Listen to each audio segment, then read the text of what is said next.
Welcome to the Clarence-Rockland Guide, where we're spotlighting on local business owners in Clarence-Rockland. Sophie Reitano is with us, a well-known lawyer in the area. Welcome to the Clarence-Rockland Guide. Thank you. It's been, almost a year now? Maybe a bit more than a year since you launched your own practice. Since May of 2019, yes. So coming on to a year soon. Now, growing up, did you always know that you wanted to get into law? Pretty much, yeah. I remember my mother was a lawyer, and so when she was going through law school, I was in kindergarten, and I would basically help highlighting her notes and pretend to take notes of my own, so I knew from a very young age that somehow I'd become a lawyer one day. Now, back then, not when you were still highlighting as a child, but maybe in your youth, when you were a teenager, was there a certain area of law that you wanted to practice? I always thought I'd do human rights law. My dad's an immigrant, and I've seen firsthand through the media and just, in our communities, being francophone, how human rights seem to touch me, and I thought that's what I'm going to do. I'm going to be a human rights advocate. Reality sort of set in through law school and after, but that's where I think I grew my passion. That's what I wanted to do. Now, when you said reality sunk in, be honest, how did the reality sink in? Well, you're realizing when you're in law school and in a large group of people that it's quite competitive. So you want to make money in the long run and be hired somewhere. And a lot of people who practice human rights either do it, some of it is part-time, some of it is voluntary work, so pro bono work. It was very difficult to get those positions, so I ended up articling in a litigation firm, which was very, very interesting, and I love the work. So that's sort of why reality sinks in. There's a lot of education that goes into being a lawyer, right? Yes, so you do have to complete undergraduate studies, and then you apply to law school, and then it's a 3-year program to complete law school, and then you have the 10 months of articling and passing your bar exams after that. So yeah, if you do a full undergraduate and the 3 years and articles, you're 7 to 8 years before you actually become a lawyer. And even growing up, you knew this. As you mentioned, your mom was a lawyer, so you knew what you were getting yourself into. Yeah, I definitely did. But my mom was very practical, and she told me, do an undergraduate that has nothing to do with the law. Just do something you love, do something that will give you some other tools you may need in the long run, do something you're passionate about. So I did that. I did business as an undergraduate. And how has that helped you where you are now? Well, it's actually helped me quite a bit. I'm now managing my own business. So a lot of things that they don't teach you in law school is how to deal with clients, client expectations, managing a business, the money part of it, how to manage that. So business definitely helped me in that department. It's almost like a life course when you think about it, right? Yeah, definitely.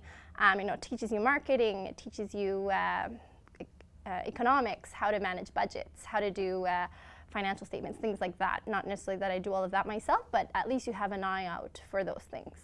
What would you say to any young woman who could be watching, who has an interest in law?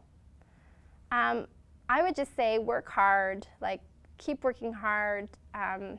Dreams are attainable. You just have to work hard, keep your head in it, and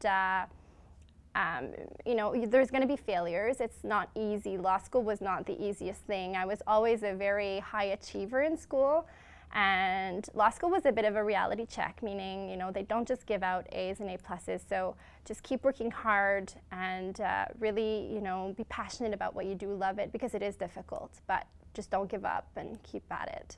And even being a lawyer comes with failure, right? Of course it does, yeah.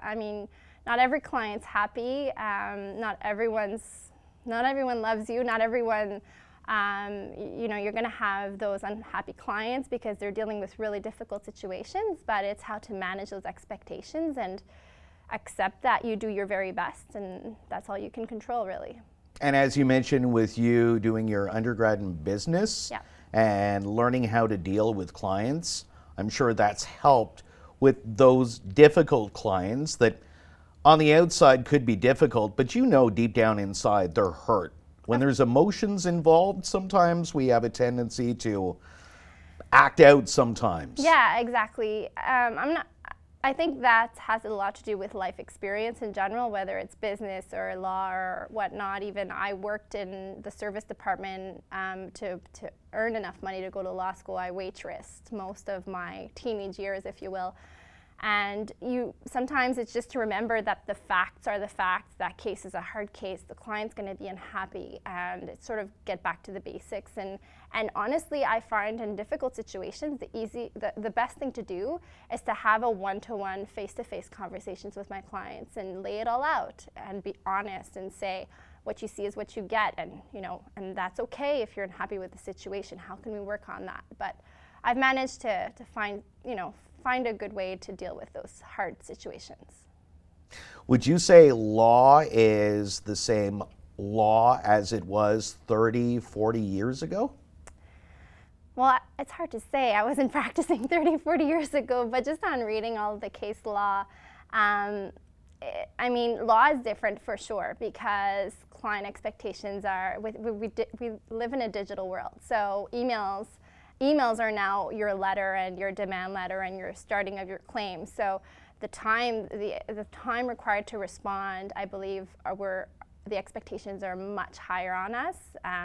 If I know that I'm not responding within the same day, I actually have to put an auto reply saying I will not be responding today because I'm dealing with a big deadline. Well, that's the scary thing nowadays, right? Technology and its immediacy.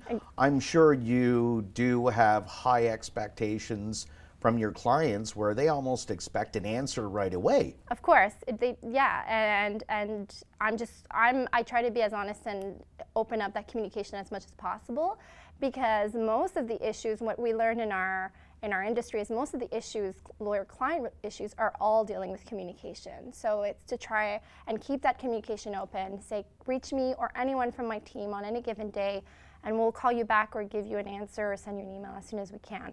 So to answer your question, I would say it is very much different. Our lawyers used to go down physically to the land registry office to register real estate deals. We now register real estate deals within an instant online. It's not the same reality, but with that comes the expectation of producing more and being more accessible.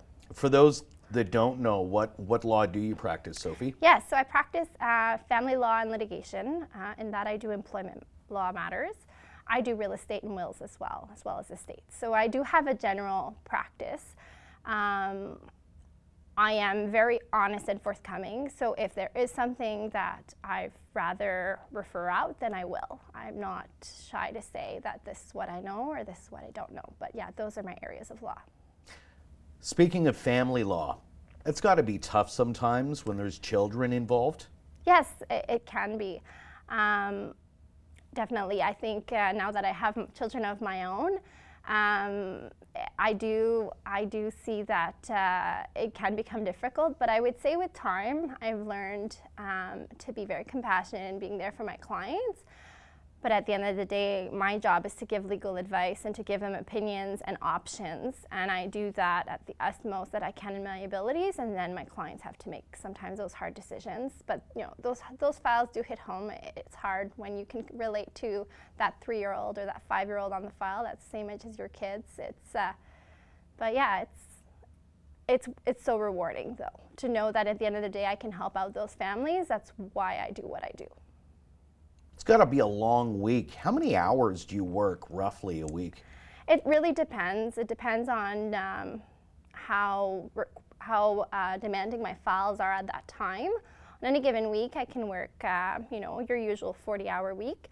But on any other week where I have a huge deadline, I can easily work 50 to 60 hours in that week. So I've seen myself come in on weekends to catch up because I have to, but I do what I need to do to make it work. Being a mom, how do you balance work and life? That's got to be tricky sometimes because you're passionate about both, Sophie. Yes, of course. My top priority is my family. I'm not going to shy away from that. I love my girls and my husband. I have a great husband. He's more flexible than I am in terms of time, so that helps, and I have a great mother-in-law. So a really good support system is how it keeps me sane. But I almost always make it home for bedtime and bath time, so I do see my girls, and then if I need to, I work after they're in bed. That's usually how I balance it all. Downtime for you, because as a lawyer, even when you're at home, your brain is constantly going, right? It is, definitely. Downtime for you is fill in the blank. Well, very difficult right now, but I love doing things outdoors. We try to go, tubing with the kids or things like that. My oldest, started competitive dance this year, so I'm doing a lot of driving back and forth and going to dance classes and things like that. But I love to read. I read at night. I love to read a good memoir or a good fiction novel. That's something that just relaxes me. Spending time with my family is really what I do, what I'm able to do right now with the time that I have. You're passionate about family, obviously personally, and also in your career. Yeah. It's to me, it's important. I've always had a good foundation growing up. Two parents that were together and loved me. I'm fortunate that way. A sister as well, so very rounded. My parents were very engaged in our upbringing. We also did competitive dance, both of us. So it's important to me because it really establishes those strong foundations for the values you need later in life. And this is one of the most critical time in my kids' lives. So I want to make sure to be there and not miss that. What does your sister do? She's a teacher. She also taught dance as well. But yeah, she teaches in the west of Ottawa area. Were both of you almost encouraged to get into law when you were young, or did you personally yourself make your own decision? Yeah, not at all. My mom never said anything about becoming a lawyer, being in law school. I sort of just made up that idea for myself. I think at times she even tried to discourage me from it, to be honest. My mom was in public service, so she worked in the government. She didn't do private practice. I think she never discouraged me. She always said to follow my dreams and to work hard and to support me. But no, it wasn't like a push thing. It was really from me. If we could hit rewind, other than law, what would you have liked to have done career-wise? I would have loved to be a dancer on Broadway. That was basically what I wanted to do. Really? Yeah, I applied to Ryerson University in Toronto. I wanted to do dance. But my interests were really varied. I was very strong in math, so I also applied to become a civil engineer. That was one, and I got accepted. I just didn't pursue that. I did business instead. Applied in criminology. I was a little all over the place. I had so many interests.